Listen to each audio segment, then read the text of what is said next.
Welcome to City Daily news.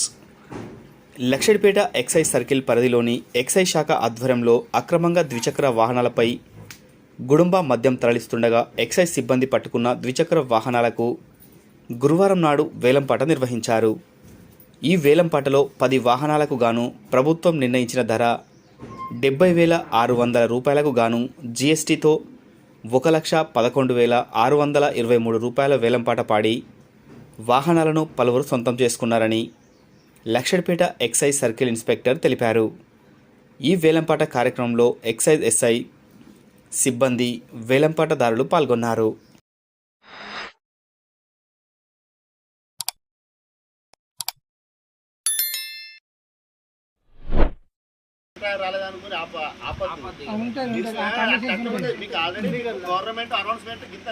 మేము అది మా ఇష్టం అండి. మేము వద్దనుకుంటే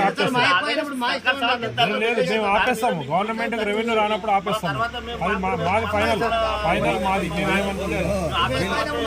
వినండి ఇగో ఇక్కడ వినండి.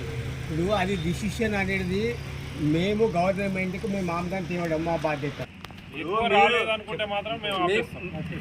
అది ఇప్పుడు మేము ఎప్పుడైతే మేము పరిశీలన కోసం అనుకున్నామో సార్ కానీ మేము కానీ గవర్నమెంట్కి మేము రాబడి తేవాలి.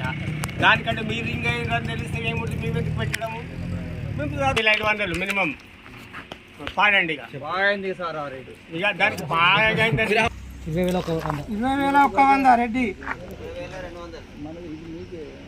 20,200 Mythilesh, 20,200 Mythilesh, 300, 20,500,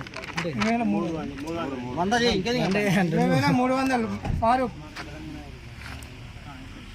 20,300 Farooq. TVS XL amount కట్టిన వాళ్ళు ఎవరు కట్టారు? అక్కడ పరిధిలోని లక్షపేట ఎక్సైజ్ స్టేషన్లో ఈరోజు అనగా 25/4/2024 వేలంపాట నిర్వహించడం జరిగింది. ఈ వేలంలో 10 వాహనాలను వేలం వేయడం జరిగింది. వీటి విలువ 10 వాహనాలలో ఒక ఆటో రేటు ఎక్కువ ఉండడం వల్ల దానికి ఎవరు బిడ్డర్స్ ముందుకు రాలేదు. అందువల్ల ఆ వెహికల్ను వేలంలో పాల్గొనలేదు.